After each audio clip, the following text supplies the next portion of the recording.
கலை பயின்று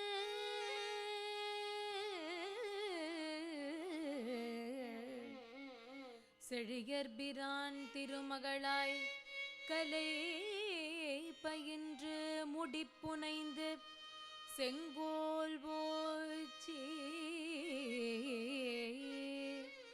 முழுதுலகும் ஜெயம் கொண்டு முழுதுலகும் ஜெயம் கொண்டு திரை கொண்டு நந்திகனமுனை போர் சாய்த்து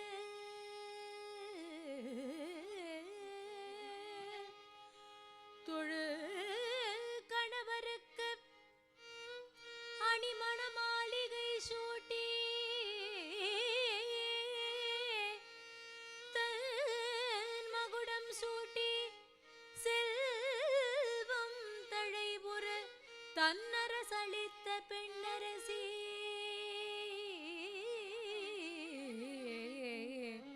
செல்வம் தழைபுற தன்னரசளித்த பெண்ணரசி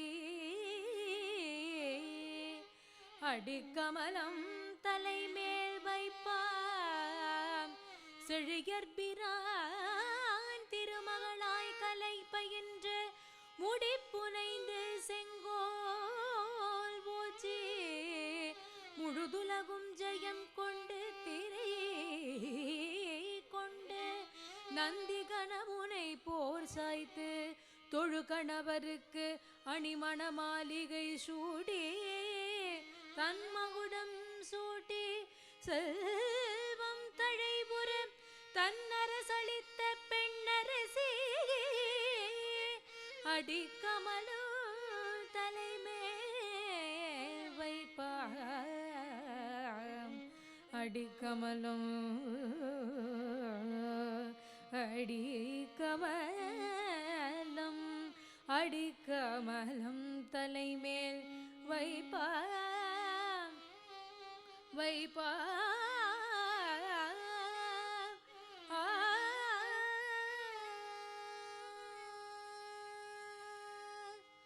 தேவி நீயே துணை அம்பதேவி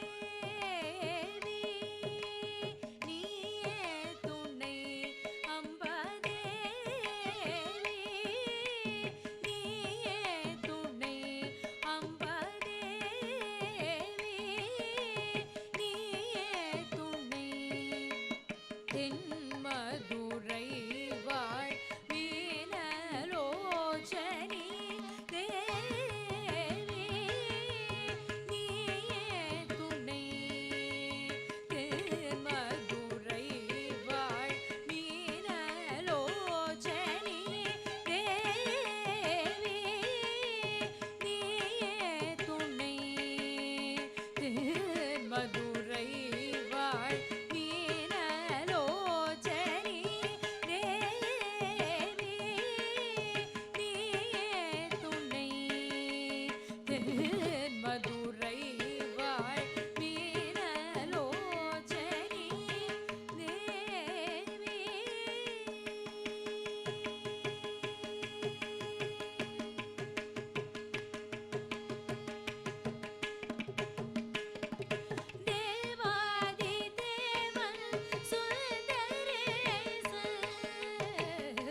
மதுரை வாழ்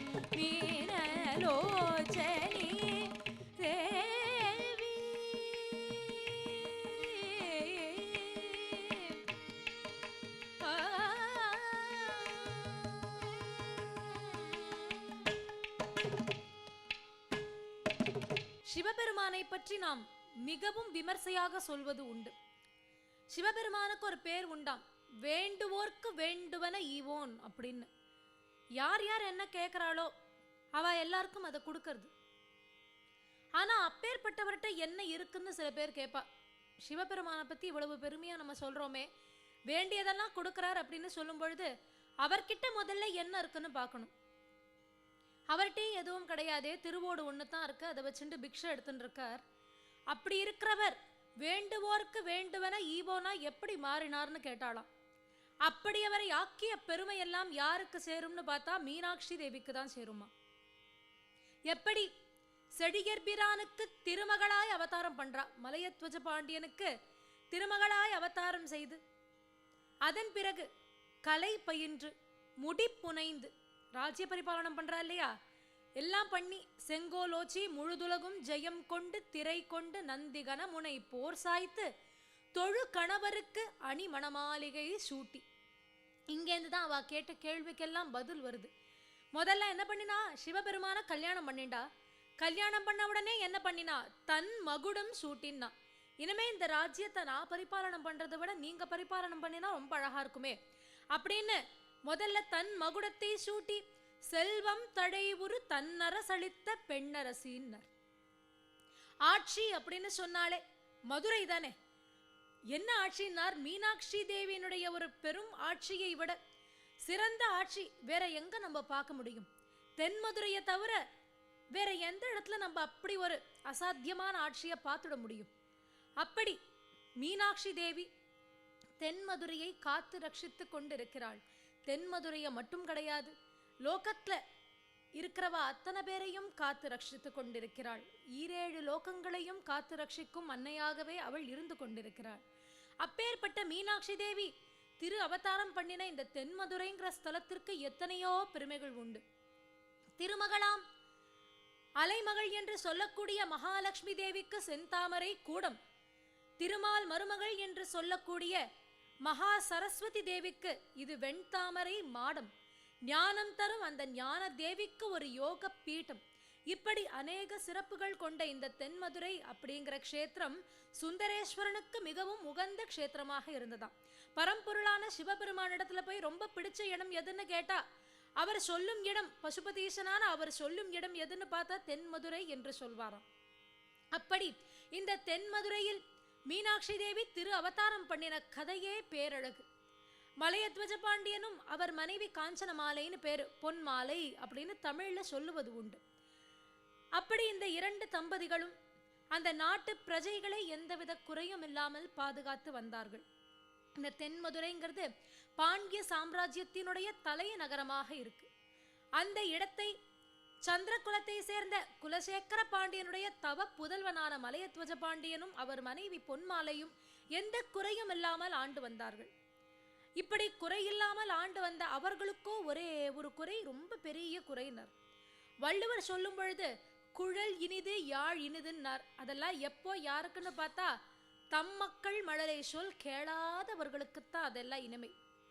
அப்படி தனக்கு பிறகு இந்த நாட்டு பிரஜைகளை ஆள்வதற்கு ஒரு வாரிசு இல்லையேங்கிற குறை அவளுக்கு நிறைய இருந்ததாம்.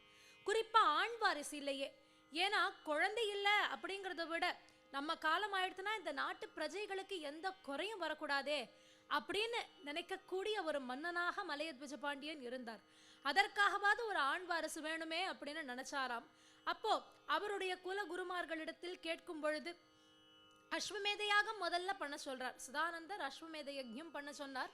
இந்த அஸ்வமேத யாகம் 99 தரம் பூர்த்தி ஆயிடுத்து, 100வது தரம் பூர்த்தி ஆக போறது. அப்படி பூர்த்தி ஆயிடுத்துனா இந்திரன் தன்னுடைய பதவியை கொடுத்தாகணும். அப்போ இந்திரன் வந்து கேட்கிறார், இந்த பதவி உனக்கு வேணுமா, நீ புத்திரனை எண்ணித்தானே யாகம் பண்ற, புத்திரகாமேஷ்டி யாகம் பண்ணுனாராம். ஆனால் சதானந்தருக்கு தெரியாததா இந்திரனுக்கு தெரிஞ்சிருக்க போறது. சதானந்தர் ரொம்ப அழகா சொல்றாராம், இந்த அஸ்வமேத யாகம் அப்படிங்கிறது லலிதா பரமேஸ்வரியான தேவியை யாசித்தும் நாம் செய்யலாம், அவளை நினைத்தும் நாம் இந்த அஸ்வமேத யாகத்தை பண்ணலாம். என்ன பண்ணும்னார், இந்த அஸ்வமேத யஜ்ஞம் பண்றதின் மூலமாக பூர்வ பாபங்கள் கர்மா எல்லாம் அழிஞ்சு போயிடுறது, நல்லது மட்டுமே கிடைக்கிறது, க்ஷேமம் பிறக்கிறது. அப்படி அதன் பிறகு புத்திர காமேஷ்டி யாகம் பண்ணினாராம். கண கண கண என்று மந்திரங்கள் எல்லாம் ஒலிக்கிறது. இந்த மைந்தர் இல்லாத வாழ்வெல்லாம் ஒரு வாழ்வா என்று அவர்கள் அனைவரும் எண்ணும் வண்ணம் இருந்தார்கள். அப்போ அந்த ஹோமகுண்டத்திலிருந்து 3 வயது பெண் குழந்தையாக 3வது ஒரு ஸ்தனம் மார்பில் அபூர்வமாக பரதேவதை அவதாரம் பண்ணினாளாம். லோகத்தையே ஈன்றெடுத்த அந்த பரதேவதை ஹோமகுண்டத்திலிருந்து 3 வயது பெண் குழந்தையாக அவதாரம் பண்ணாளாம். மலையத்வஜ பாண்டியனுக்கும் காஞ்சனமாலைக்கும் அவதாரம் பண்ணின இந்த பரதேவத்தை என்ன பண்ணினா தெரியுமா? குறுந்தளிர் மெல்ல கிடந்த சிறுமணி நூபுரம் சதங்கை குழறியேங்க. சொல்றச்சியே ரொம்ப அழகா சொன்னாராம். குறுந்தளிர் மெல்ல கிடந்த சிறுமணி நூபுரம் சதங்கை குழறியேங்க. நருந்தளிர் போல் தளர் நடை ஒதுங்கி மழலை இளநகையும் தோன்ற பிறந்த பெரும் பயன் பெரு பொன்மாலை மடியிருந்தொரு பெண் பிள்ளையானாள். அறம் தழுவ நெறி நின்றோர்க்கு இக போக வீடளிக்கும் அம்மையம்மா. பரதேவதையானவள் எப்படி இறங்கி வந்தா? குறுந்தளிர் மெல்ல கிடந்த சிறு மணிநூபுரம் சதங்கை குழறி ஏங்கன்னர். கால்ல இருக்கிற அந்த சதங்கை ஏங்கர்தான். இன்னும் இவன் நடக்க மாட்டாளான்னு ஏங்கர்தான். அப்படி அழகா நடந்து வந்த இந்த குழந்தை காஞ்சனமாலை மடியில போய் உட்காந்துட்டு அம்மானு கட்டிண்டாளாம். இதை விட ஒரு பாக்கியம் காஞ்சனமாலை பண்ணிருக்கணுமான்னு கேட்டா. 7 புவனமும் யாரை பார்த்து அம்மான்னு சொல்றோமோ அந்த பரதேவதையான அம்மா காஞ்சனமாலைய கட்டிண்டு அம்மான்னு கூப்பிட்டாளாம். இதை காட்டிலும் ஒரு பெரிய புண்ணியம் காஞ்சனமாலை என்ன பண்ணிருக்க வேணும்? அப்பேற்பட்டவள் அவதாரம் பண்ணினா. ஆனால் பார்த்த அப்பாக்கோ ரொம்ப மனசு வேதனையா இருக்காம். மலையத்வஜ பாண்டியனுக்கு என்ன கவலைன்னு பார்த்தா, ஆண் வாரிசு வேணும்னு பண்ணினார், புத்திர காமேஷ்டி பண்ணினார், புத்திரி காமேஷ்டி பண்ணல. ஆண் வாரிசு வேணுமேனு பண்ணினார், வந்தது பெண். அதோடு இல்லாத மார்பில் 3வது ஒரு அபூர்வமான ஸ்தனத்தோட இந்த பொண்ணு வந்திருக்கா. இவளுக்கு எப்படி கல்யாணம் நடக்கும் அப்படிங்கிற கவலை வந்துடுத்தவருக்கு. அப்போ விண்ணிலிருந்து ஒரு குரல் கேட்கறது, மன்னவனே கலங்க வேண்டாம், உன் பொண்ணுக்கு தடாதகைன்னு பெயர் சூட்டு. ஒரு ஆண் வாரிசு பிறந்திருந்தா எப்படி வளர்த்துருப்பியோ அது போல அவளை வளர்த்துண்டுவா. எல்லா கலைகளும் சொல்லிக் கொடு, ராஜ்ய பரிபாலனம் அவ பண்ணுவா. ஆனா ஒன்னே ஒண்ணு, நீ பாட்டில் அவளுக்கு மாப்பிள்ளை தேடுறேன்னு கிளம்பாத. ஜாத்தகத்தை எடுத்துட்டு 4 இடத்துல சொல்லி வச்சு இந்த மாப்பிள்ளை தேடுறது இந்த மாதிரி எல்லாம் பண்ணாத. ஏன்னா அந்த ஜாத்தகம் அப்படிங்கிறது யாருக்கு இருக்குன்னு பார்த்தா பிறப்பு இறப்பு இதற்கு உட்பட்டவர்களுக்குத்தான் இந்த ஜாத்தகம்ங்கிறது. ஆனா உனக்கு வரப்போற மாப்பிள்ளை இருக்காரே, அவர் பிறப்பு இறப்பு இவை அனைத்திற்கும் அப்பாற்பட்டவர். அதனால அவளுக்குரிய அந்த அன்பனை காணும் பொழுது 3வதாக இருக்கக்கூடிய ஸ்தனம் தன்னால மறைஞ்சு போயிடும், கவலைப்பட வேண்டாம் அப்படின்னு சொன்ன உடனே மலையத்வஜ பாண்டியன் சந்தோஷப்பட்டு நாளொரு மேனி பொழுதொரு வண்ணம்னு இந்த குழந்தைய வளர்த்துட்டு வந்தாளாம். இவளுக்கு தட்டாதகைன்னு பெயர். இவளுடைய கண்கள் மீன் போன்று இருக்கும். அதனால இவளை எல்லாரும் மீனாட்சின்னு கூப்பிட ஆரம்பிச்சா, மீனலோச்சனின்னு கூப்பிட ஆரம்பிச்சா, அங்கையர் கண்ணின்னு கூப்பிட ஆரம்பிச்சா. ஆனால் இதில் ஆச்சரியமான ஒரு விஷயத்தை ஆதிசங்கரர் பகவத் பாதாள் நமக்கு எடுத்துரைக்கிறார். மீனாட்சி அப்படிங்கிறத பிரிச்சா மீனஸ்ய அக்ஷி மீனாட்சின்னு வரும். அதாவது மீன் போல் கண்கள் உடையவளே அப்படின்னு அர்த்தம். மீனுடைய கண்களை உடையவளே அப்படின்னு ஒரு பொருள் உண்டு. அது என்ன மீனுடைய கண்கள்? சில ஜீவராசிகளுக்கு அதோட குட்டிகளோட பசியை தீர்க்கத்துக்கு ஒரு அபூர்வமான சக்தி உண்டு. அதை தீர்க்கும், அந்த பசியை தீர்ப்பதற்கு ஒரு சக்தி. உதாரணமா எடுத்துட்டா பறவைகளுக்கு, அந்த அம்மா பறவை இருக்கும், குட்டி பறவைக்கு ரொம்ப பசி வந்துடுத்துனா அம்மா பறவை ரக்கையை விரிச்சு அந்த குட்டி பறவை மேல அப்படி அணைச்சுண்டு உட்காந்தாக்க குட்டி பறவைக்கு பசி அடங்கி போயிடும். அது போல ஆமை கடல்ல இருக்கும், ஆனா அந்த ஆமையுடைய குட்டிகள் எல்லாம் இங்க தனியா இருந்துன்னு இருக்கும். இந்த குட்டிகளுக்கு பசி வரும் பொழுது அம்மா ஆமைக்கு தெரியும். அந்த ஆமை மனசுல நினைச்சிட்டாலே போறோம் குழந்தைகளுக்கு பசி தீர வேண்டும் அப்படின்னு, உடனே அதுக்கு பசி தீர்ந்துடுமா. அது போல இந்த மீன்களுக்கு ஒரு அபூர்வமான சக்தி உண்டு. எப்பொழுதுமே பார்த்தா அந்த மீன்கள் எல்லாம் தனித்தனியா வராது. அம்மா மீன் போகும், பின்னாடி குட்டி மீன்கள் எல்லாம் அழகா அப்படி வரும். அழகழகா ஒன்னொன்னும் அப்படி வரிசையில வந்துன்னு இருக்கும். பார்க்கறதுக்கே ரொம்ப அழகா இருக்கும். பெரிய மீன்ல இருந்து இப்படி சின்ன மீன் வந்துன்னு இருக்கும். அப்படி அந்த வரிசையா அந்த மாதிரி தான் இருக்கும். அப்போ இந்த குட்டி மீன்களுக்கெல்லாம் பசிக்கும் பொழுது முன்னாடி போற அம்மா மீனுக்கு தெரியுமா. அந்த அம்மா மீன் என்ன பண்ணுமா, அப்படி கண்ணால ஒரு பார்வை பார்க்குமா. திரும்பி அப்படி கண்ணால ஒரு பார்வை பார்த்த உடனேவே அந்த குட்டி மீனுக்கெல்லாம் பசி நிவர்த்தி ஆயிடுமா.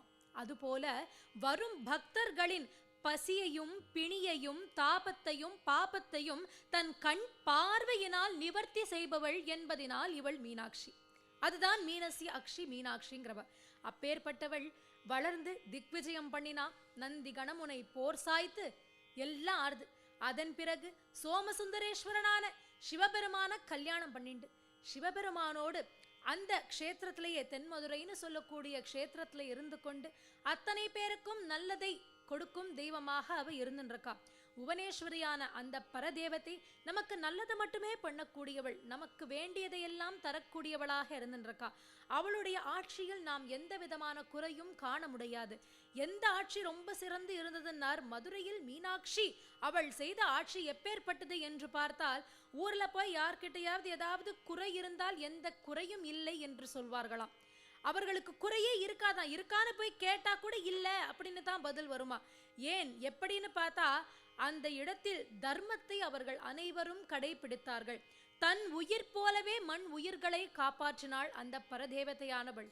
அப்பேற்பட்டவளை நாம் வழிபாடு செய்து வந்தால் நிச்சயமாக நமக்கு எல்லாவித நற்பலன்களும் கிடைக்கும். இந்த முதல் 3 நாட்கள் துர்காதேவியின் வழிபாடு, அதாவது சிவனுடைய சக்தி வழிபாடு எப்படி இருக்க வேண்டும் அப்படிங்கறதெல்லாம் நம்ம பார்த்தோம். இப்படி மீனாட்சி, காமாட்சி, நீலாயதாட்சி, விசாலாட்சி அப்படிலாம் இவளை பற்றி நாம் சொல்கின்றோம். இப்பேற்பட்டவள் மகா காளியாக இருந்தவள் தான். இப்பேற்பட்டவள் பாமரனும் பூஜிக்க வேண்டும் அப்படின்னா அந்த ரூபத்தையும் எடுத்துட்டாளாம். எல்லாருக்கும் சுலபமா ஒரு ரூபத்தை எடுத்துண்டு எல்லாருக்கும் நல்லது பண்ண வேண்டும் அப்படிங்கிறதுக்காக அவள் எடுத்துட்ட ரூபம்தான் மகமாயி அப்படின்னு சொல்லக்கூடிய அம்மன், மாரியம்மன் அப்படின்னு தான் நம்ம சொல்றோம். அந்த மாரியம்மன் இவை அனைத்துமே பாமரனும் அவளை நல்லபடியா வழிபாடு செய்ய வேண்டும் அப்படிங்கிறதுக்காக யார் வேணாலும் அவளை பூஜிக்கலாம் அப்படிங்கிற ஒரு எண்ணம் எல்லாருக்கும் வரணும் அப்படிங்கிறதுக்காகவே மாரியம்மனாக அவள் தோன்றினாள். மாரியம்மன் மட்டும் கிடையாது, அதே போல ரொம்ப செல்லமான அம்மன் அப்படிங்கிறதுனால செல்லியம்மன் அப்படின்னெல்லாம் சொல்றது உண்டு. கிராமத்து புறங்களில் பரதேவத்தையை இந்த மாதிரி பேர் வச்சு அவளை வழிபாடு செய்து வருகின்றார்கள். அப்பேற்பட்ட மாரியம்மனை நாம் வழிபாடு செய்து வந்தால் நமக்கு எந்தவித குறையும் இல்லை என்பதில் எந்த விதமான ஐயமும் கிடையாது. கண்ணீர் சிந்தி அழுவது போர் நீ இருக்கையிலே தேவி கருமாரி அம்மன் என்னும் தாயிருக்கையிலே, கண்ணீர் சிந்தி அழுவது போர் நீ இருக்கையிலே தேவி கருமாரி அம்மன் என்னும் தாயிருக்கையிலே, வெந்நீரில் மலர் விழுந்தால் வெந்து விடாதோ, வெந்நீரில் மலர் விழுந்தால் வெந்து விடாதோ, உலக வேதனையில் மனம் இருந்தால் நொந்து விடாதோ, உலக வேதனையில் மனம் இருந்தால் நொந்து விடாதோ, கண்ணீர் சிந்தி அழுவது போர் நீர் கையிலே தேவி கருமாரி அம்மன் என்னும் தாயிருக்கையிலே, சேயழுதால் தாயின் மனம் துடிப்பதில்லையோ, சேயழுதால் தாயின் மனம் துடிப்பதில்லையோ, சிந்துகின்ற கண்ணீரை துடைப்பதில்லையோ, சேயழுதால் தாயின் மனம் துடிப்பதில்லையோ, சிந்துகின்ற கண்ணீரை துடைப்பதில்லையோ, ஆயி மகமாயி கருமாரி அன்னையே, ஆயி மகமாயி கருமாரி அன்னையே, கொஞ்சம் ஆதரிப்பாய் அரவணைப்பாய் ஏழை என்னையே, கொஞ்சம் ஆதரிப்பாய் அரவணைப்பாய் ஏழை என்னையே, கண்ணீர் சிந்தி அழுவது ஊர் நீர் கையிலே தேவி கருமாரி அம்மன் என்னும் தாயிருக்கையிலே,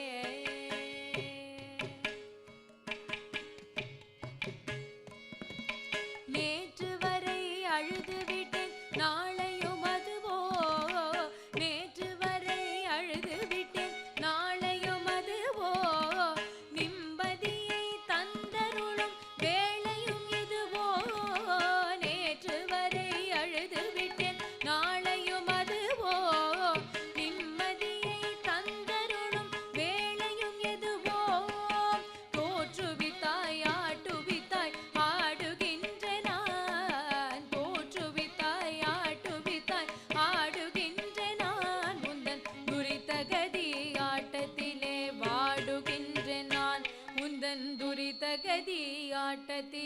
வாடுகின்றேன் நான்.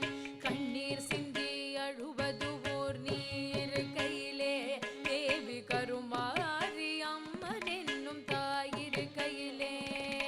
வெந்நீரில் மலர் விழுந்தால் வெந்து